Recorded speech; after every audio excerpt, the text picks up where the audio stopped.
Hi, my name is Harris. I'm one of your podcast hosts. I'm also a lawyer at Treadstone Law. For most Canadians, buying, selling, or refinancing real estate, a lawyer is the last thing on their mind. That's unfortunate because lawyers play a vital role in the process. But what choices do Canadians have? Lawyers can be very expensive. Well, Treadstone Law offers resources to Canadians so they have access to the information they need. Whether you sign up for a live workshop or a mailing list, we cover topics to help you make informed decisions and avoid costly mistakes. It's advice you can start using today, and best of all, it's free. Visit treadstonelaw.ca/MAS offer or click the link below to get access right now. If you're looking to retain Treadstone Law, it's never been easier. Our entire process is online. From completing the retainer agreement to your signing appointment, everything is done from the comfort of your own home. We're your digital lawyers. The best part of it is that you don't pay anything when you're retaining our firm. Visit treadstonelaw.ca/MAS offer or click on the link below to retain us right now. Enjoy the podcast.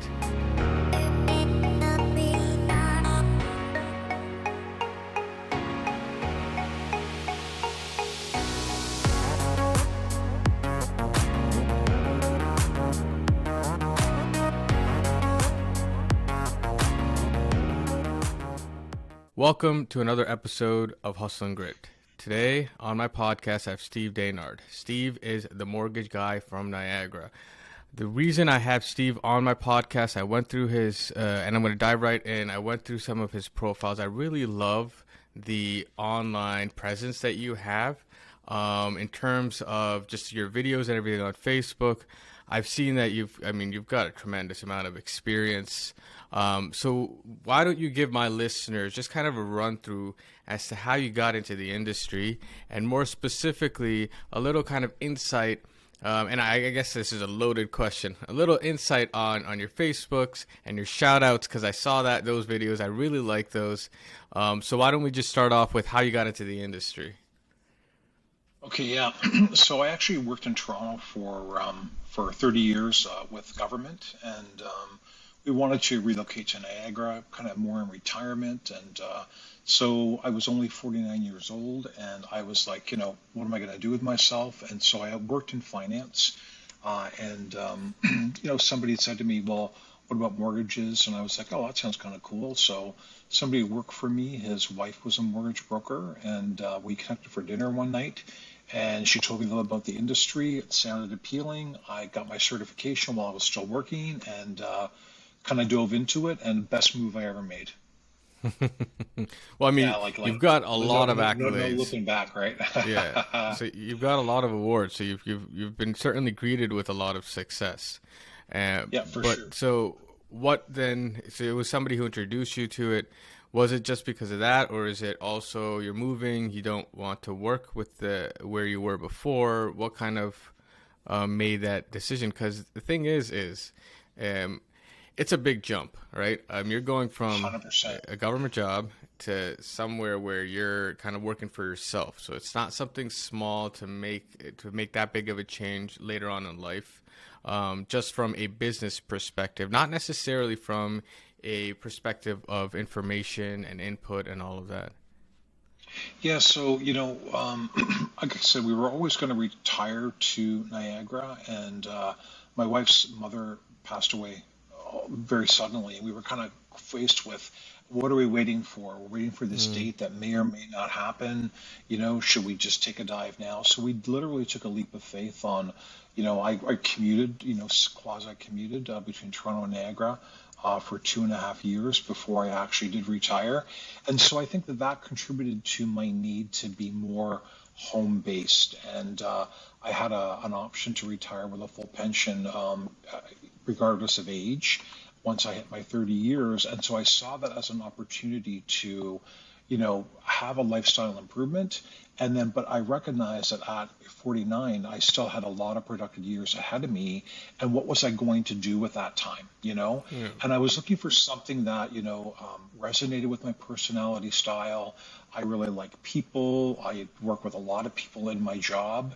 And then, so when the mortgage concept came up, I thought, this isn't really that far of a stretch.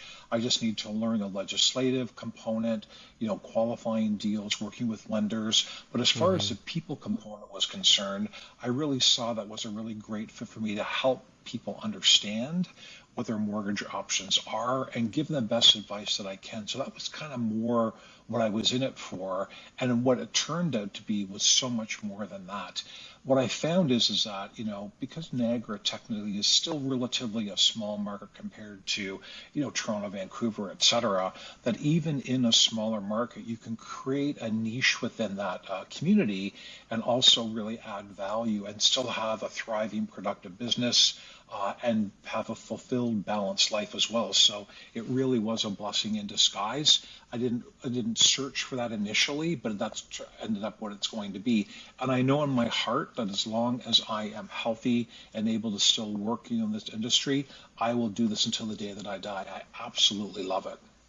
Yeah, and the thing is, to the point, I just want to quickly kind of address what you just said, where um, Niagara is a smaller market compared to the Toronto or Vancouver. What I find often enough is that because there's a lot of professionals focused on the bigger markets, there's actually nobody in the smaller markets that is actually giving good advice and helping people make the biggest decision of their lives. Because this is not something small, 100%. and to have that kind of expertise going into a smaller market or a smaller town, smaller city is a game changer for the people living there. 100%. And what I also found is that while you may have your professionals in the larger market who are spit and polish, super professional, Mm, et cetera, there was also a part of me that had this perception about mortgages being really kind of more corporate chartered bank style thing, and that's not my personality. I don't wouldn't show up with a blue pinstripe suit. I don't cast any dispersions against people who choose that. For me, it just doesn't resonate with my personality. So you had mentioned earlier about social media and the whole approach to what that looks mm, like. It was very, very important for me to represent myself authentically as who I am as an individual. Because if you're reaching out to people in a market where they really don't know who you are, or maybe they've heard about you but have never met you face to face, it's really important that your marketing content, your videos, etc., emulate who you are as an individual. What that'll do is that will create an instant connection where when people do reach out to you, yeah. they'll feel as if they know you. And if you called me because you thought, oh, there's Steve with a blue pinstripe suit, and that's the type of professional that resonates with me. But when we actually meet either face to face or via Zoom, and you find that there's a disconnect between that persona that I have put forward to the public and who I am as an individual, you're gonna be put off. You're gonna say, wait a minute, like he doesn't seem like what I thought he was going to be like. Mm. So it's very important for me to be able to represent who I am. And if it's not a fit because my personality doesn't jive with you, no harm, no foul. I'd rather us know that up front, that we're just not clicking. It's not meant to be. Go find somebody that does click with you. I'm happy to make a connection if that's what you're looking for. But I think you save yourself in business a lot of time when you represent who you are as an individual. Your dialogue is consistent. Your humor, Yeah. your mannerisms, all that is authentic to who you are, and you will attract people who are like-minded that automatically have an affinity for who you are. It's all about, liking and trusting people, and that starts with a connection. I couldn't agree more with everything you've just said. I mean, that's exactly why I kind of brought up the Facebook stuff because with your videos, it's clear. Like I felt like I had a connection with who you are Right. before talking to you, before seeing you.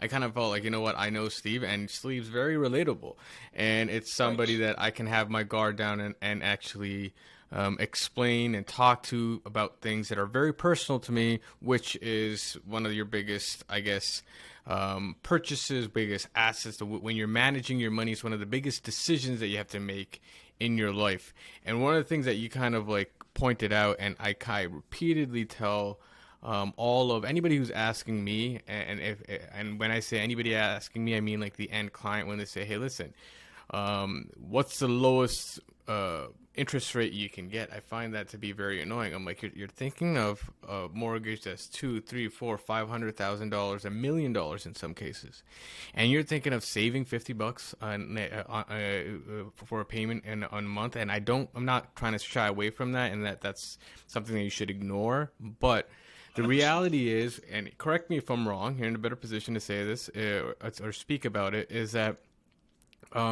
interest rates don't mean anything anymore just because mortgages aren't mortgages anymore. So you could have a high interest rate, but when you want to get out of the mortgage, it's cheaper. Or you could have a very low interest rate, but when you put in the cancellation or the early prepayment penalty, it's an astronomical. So I find and that you're not looking at that. You're trying to make a connection with somebody that is lifelong, because you want a mortgage today, maybe you want to invest something tomorrow.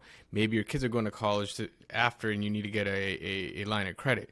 You need somebody who speaks to all of that, who can understand you, who you can trust, who you can get comfortable with, and actually explain everything to them, as opposed to it 100%. being a one transaction thing.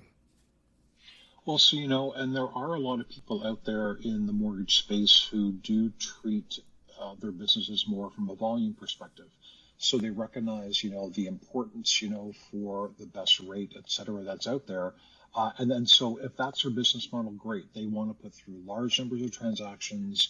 There is a lesser degree of personalization, put Mm, towards a transaction, and that's okay. If that's your business model, knock it out of the park. But for me, I never really resonated with that. I do want to. I'm a grandfather. I can see the toys in the background here. We have yeah. two grandsons. We have another grandchild on the way early next year. We're super blessed from that perspective. And then so for me, it was more about having a relationship. We don't have to share public holidays together and stuff like that, but you Yeah. do have to know, like, and trust me, okay? And you hit the nail on the head. When you're talking with people about one of the biggest financial decisions they're going to make in their lives, it really does boil down to Steve's got my back. And when he says you might want to consider this, there's a reason for it. And I want to make sure that people understand what that is. Now, rate is important, don't get me wrong. But really, when it boils down to this, is that we always try to place our clients with the best product out there for them. A lot of the rates are very similar, okay?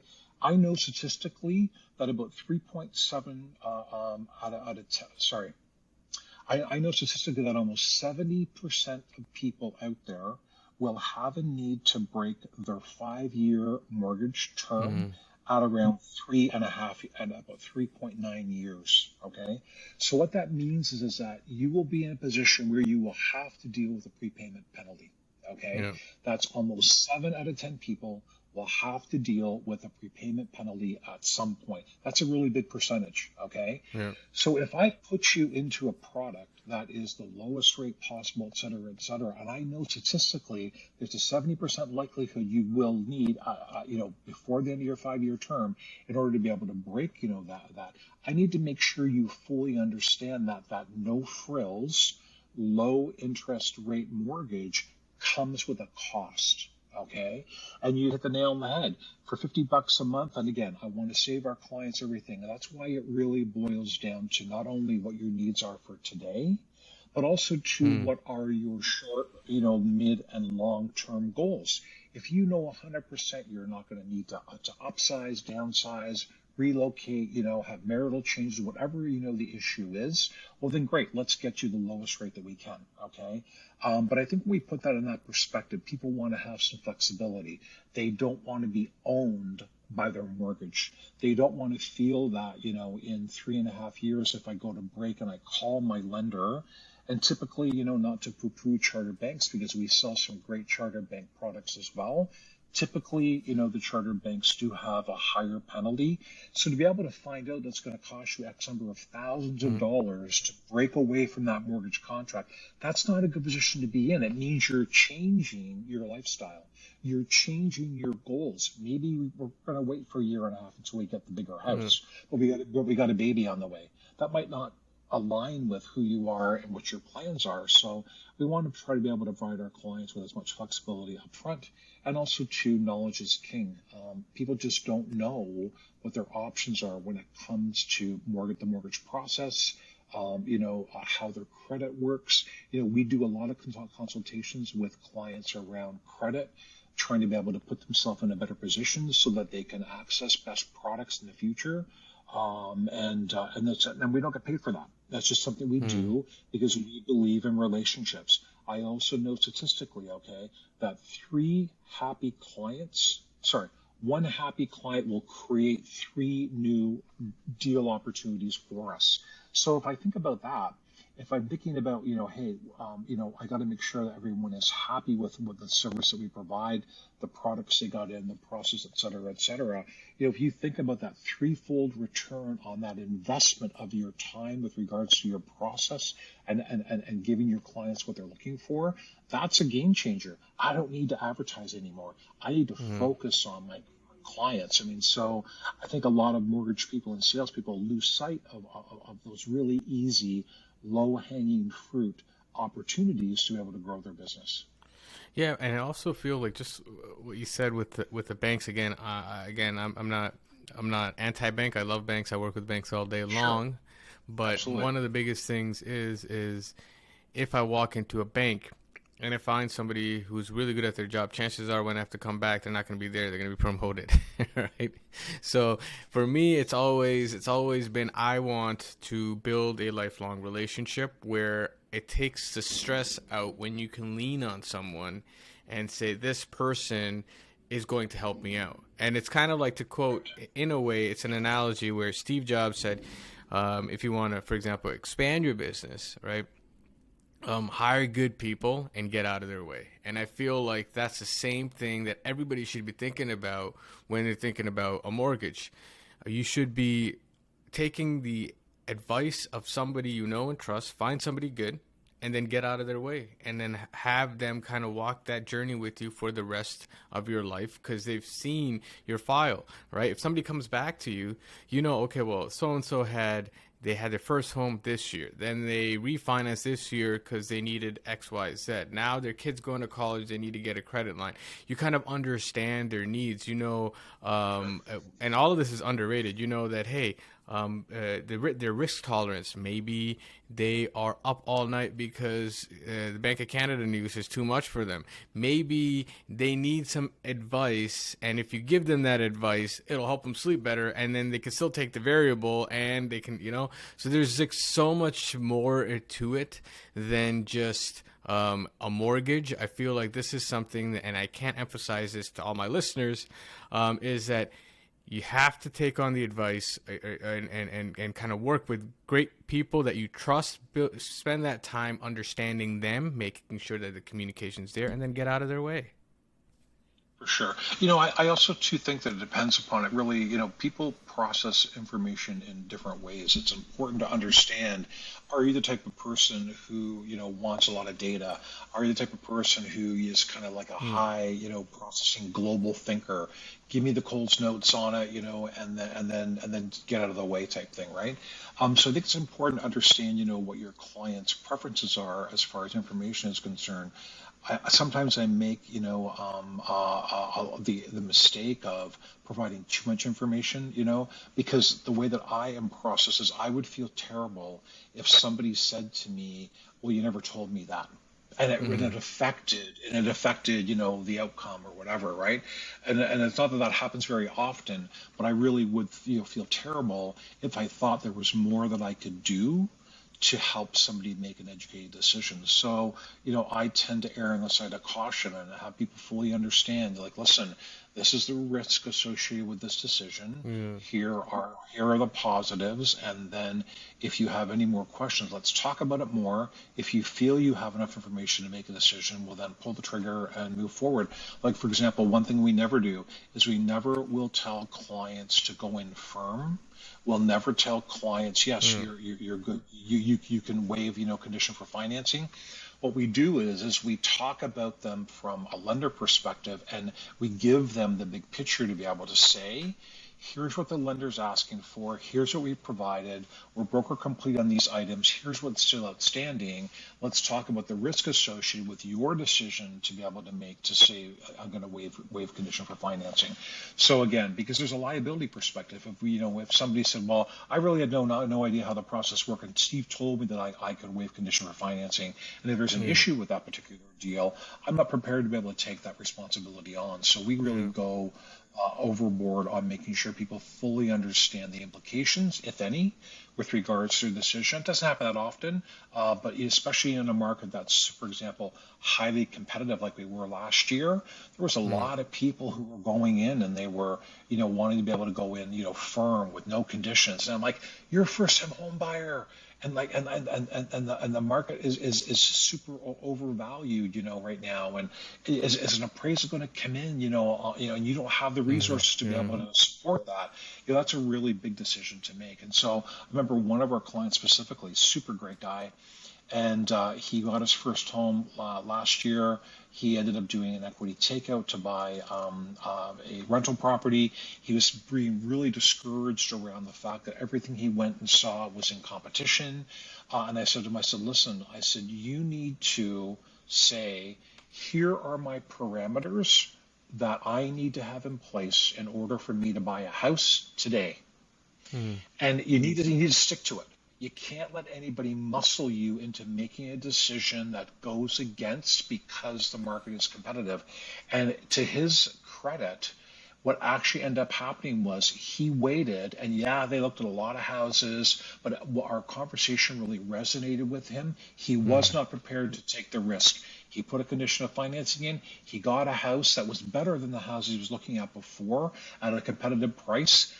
Like he is never Yeah. going to forget that advice that I gave him, and that's Yeah. what I want our relationships to be like. Yeah, it's more about providing them guidance. You're not making decisions for them. It's just that they know what they're getting into, the pros and the cons Yeah, of what their decisions are, and then at the end they make it, right? So it is 100%. completely up to them. It's not up to us to Yeah, decide as professionals within the industry to say, hey, this is what you should do. I mean, we would make a decision if we were in their shoes, but we're not in their shoes. We don't know exactly everything, and so they need to kind of make those decisions themselves.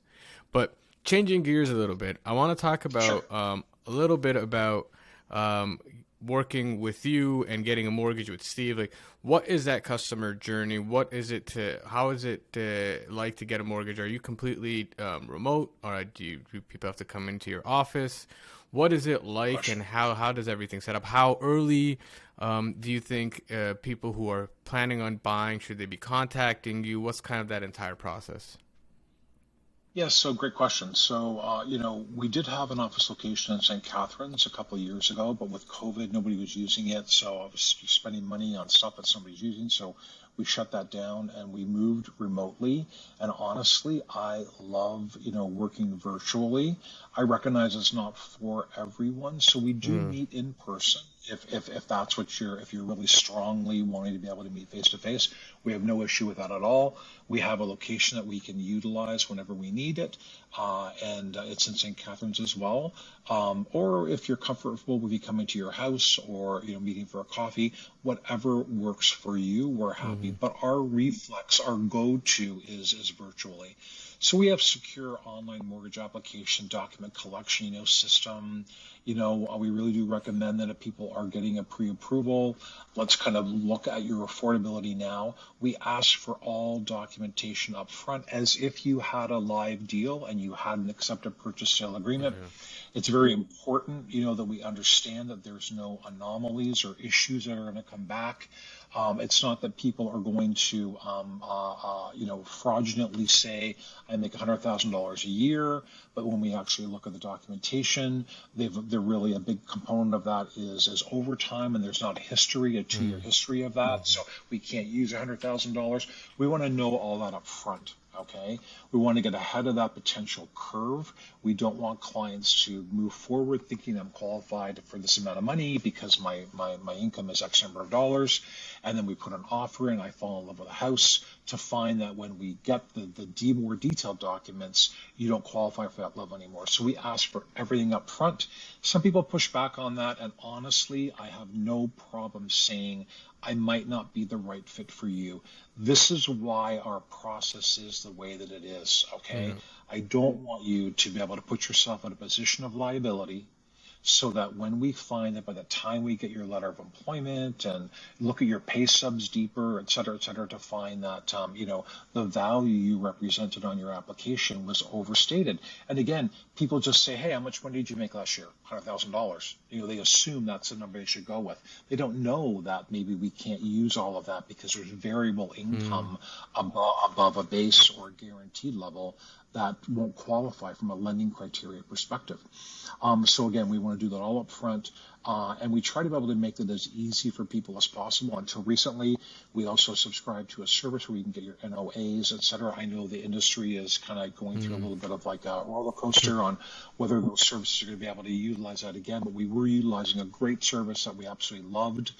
And then so from there, once we get their client file together, we then do a series of videos, and we have a platform which actually compares options for people, and we'll put together, hey, if you're looking for a variable or a fixed rate or whatever, and there's a co-branding opportunity, with if it's a referral partner like a lawyer or a real estate agent that sent us the client, we co-brand that platform, with them so that their branding is represented as part of the interface that's being presented, to the client. And we do Loom recordings where we walk through all of their affordability and their options up front. The platform gives them a dashboard that they can log into and change some of the variables, down payment, purchase price, property tax, etc. And it shows them their affordability ratios up front. There are certain things they can't change, for example, like income, because we verified that. We know that's a solid number, okay? And we tell them, listen, if you're shopping for a property, you can change these variables, and we deliver, the Loom video to them with the hyperlink to the dashboard platform. It's a fantastic, feature. We get a lot of great feedback on it, but more importantly, it really does help people understand their current situation, and we get notifications back from the system that says, Joe has viewed the video, et cetera, and we get multiple, emails back. So I know there's value in that for our clients because they're tweaking the numbers, they're looking at a new house, they're playing with their affordability within the parameters that we've set up, and it really does help them understand that process a little bit more, so that again, there's no surprises. Closing costs are included, et cetera. We talk about that as well because it's more than just the down payment. Okay. So that's kind of it in a nutshell. With regards to the client journey, once a client goes out and they are receiving, and they have an offer accepted, we have a system as well. Our CRM is it's based in Zoho, a CRM, and it's a complete mortgage-based interface that sends notifications through anytime we change, the status on the deal. They get an update. It does texting, it does emails, et cetera. It's pretty robust. And again, it's not because we want to bombard clients, but we think it's important for them to understand, and we can tie in referral partners in with that process as well. It's important that they understand that here's where you are. If you need us at any time, let's reach out for a conversation. I feel terrible if I hear people say, well, I connected with my mortgage broker 3 weeks ago and I haven't heard a word since then. I'm thinking, oh, that's a really missed opportunity there, because this is a really major decision for people, and they want to understand that they're heading in the right direction, and that someone's got their back. Yeah. No, and one of the most important things that I found that you just said was the fact that you're going through all the documents. I feel like a lot of people do feel like they can go online and fill out a calculator and all of a sudden understand how much they can afford. When you Right. know better than I do, a dollar is not a dollar. It really, like you just said, it depends. 100%. Are you self-employed? Are you full-time, overtime? Where is that dollar 100%. coming from? It's going to be treated differently, and the bank's going to Right. assess your risk differently, and then they're going to lend you differently. So that's incredibly, incredibly important to kind of understand. Um, but speaking of that, where the market's kind of very, very turbulent nowadays, and I'm kind of moving to more of a crystal ball question, and I understand Right. that Well, it's there's a hard to big predict. crystal ball. There's a lot of conjecture out there, right? Yeah, I mean, there's a lot of doom and gloom, right? There's a lot of doom and gloom, and we kind of touched Right. upon this kind of earlier, that like a year ago when you couldn't put any conditions on a house, people were jumping right in. And now when you can come in with a reasonable offer, you can put in that financing condition, you can put in that inspection condition, you can kind of understand what you're buying. People are kind of backing off because, oh my God, are we going to, like, our real estate prices going to crash, or what's happening? Media isn't helping that much. Um, what's your kind of perspective? What's your outlook over the next 6 months, a year, in terms of just Ontario, even Niagara real estate, Sure. and where it's going to be? That's a great question. So, I get through all the news feeds. I try to read them on a regular basis. Every morning, my inbox is full of all the news media, Mm, updates, and there is a lot of doom and gloom. As recently as yesterday, I'm a president actually of a local BNI chapter here in Niagara, and so our real estate professional that's on there, has got some had to the presentation yesterday, had some really great insight to the Niagara market, and showed sales from a year ago, number of listings, average price. I think there's 10 or 11 um, uh, uh, cities, towns within the Greater Niagara Region, municipalities within the Niagara mm-hmm, Region. So she had it all broken down. And really, when you looked at things, as far as the Niagara market is concerned, we were only down on average price over a year ago to July of approximately 17%. mm-hmm. Okay, now I know that is significantly lower than some of the conversations in the major markets like Toronto and Vancouver. Okay, Yeah. so from that perspective, I think that it seems like even though the houses have taken a bit of a ding, the bigger issue, was that the number of listings was significantly down. So even though the price was only down modestly, okay, Mm-hmm. the number of listings were down significantly. So I understand that, last year, no inventory, complete seller's market, lots of buyers out there, and that type of market conditions is not sustainable across time. Okay. Mm-hmm. So now we have a correction, an adjustment, whatever you're going to call it. And now we're at the opposite end of the spectrum. And that spectrum now is driven by higher interest rates. So now it's a complete buyer's market if you can afford it. Okay. Mm-hmm. Because inventory is back up, to a degree. And there's opportunities, as you mentioned, to be able to put conditions in place, which didn't exist a year ago. Okay. So the speculation in the market right now is that, come September, like next week, we're going to see a 75 basis points increase again in the prime lending rate, with the Bank of Canada announcement. And then I think there is further speculation. We may see some other slight increases, early into, next year. But having said that, it really is dependent upon the economy, what's going on, in just more than, the financial market situation. And then Yeah. I think people need to be cautiously optimistic. We have a lot of, investors who are recognizing this is a great opportunity to be able to buy properties at a lower value. Yes, the interest rate is higher, but what they're doing is that's an expense for them. Okay. Because rentals in the Niagara market are still pretty high as far as how much Yeah. rent you can get for a unit. I think what's happening there is that there's some flexibility there for investors to absorb the higher interest rate, the carrying costs, because they're getting $2,400, $2,500, $2,800 a month Mm. for a three-bedroom house plus utilities. So that money helps carry and absorb some of the higher, carrying costs that investors are experiencing. The other thing we're also seeing too, and we're actually, advising clients is, listen, maybe you're not wanting to have a 5-year conversation at the moment. Why don't we potentially look at a 1 or a 2-year term? Let's revisit what's happening in the market right now so that you can, have an escape clause. If you're not comfortable playing the variable game right now, let's look at maybe a 2 or 3-year fixed rate.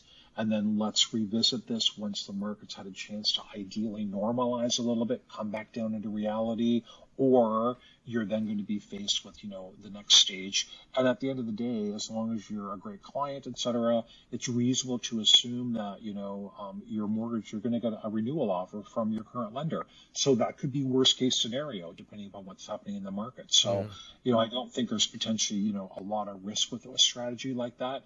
But I think it does provide the clients more flexibility to be able to embrace a better price product in a shorter time frame so that they're not locked into a higher rate for a whole 5-year term. Yeah. I think our decrease in prices, it's like in COVID, people got used to a lot of crazy stuff, and 1%, 1.5% interest rates is one of those, and naturally the pricing of the houses went up.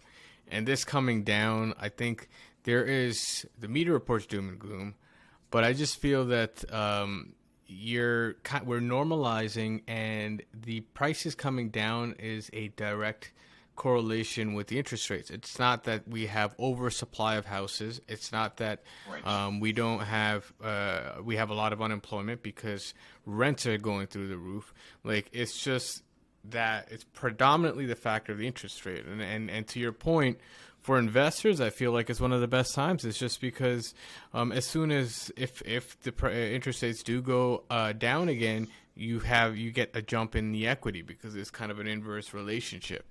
So it's definitely something that investors should be looking at. What's just to wrap things up, what is your kind of advice to first-time home buyers? Now, obviously, this is not going to be applied to everyone. What kind of guidelines, what kind of guidance can you give to first-time home buyers who are thinking, all right, should I wait another 6 months, a year, and keep paying rent?